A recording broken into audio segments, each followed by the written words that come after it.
How to enable always on display on Samsung Galaxy S25 Ultra, S25 and any other Samsung One UI 7 devices.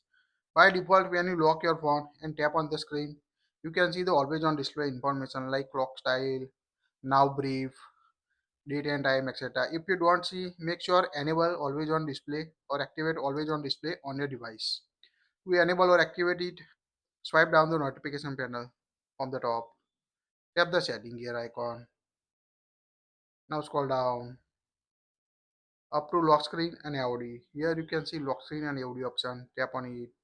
Here you can see the always on display. Make sure the toggle on this option to show the always on display. You can also customize always on display like a show lock screen wallpaper. Here you can see how it looks. If you disable it, remove the lock screen wallpaper and you can see this screen on your always on display. Also see the new show now bar feature to quickly access notification. Here you can see now bar icon. When you toggle off, it will remove from the always on display.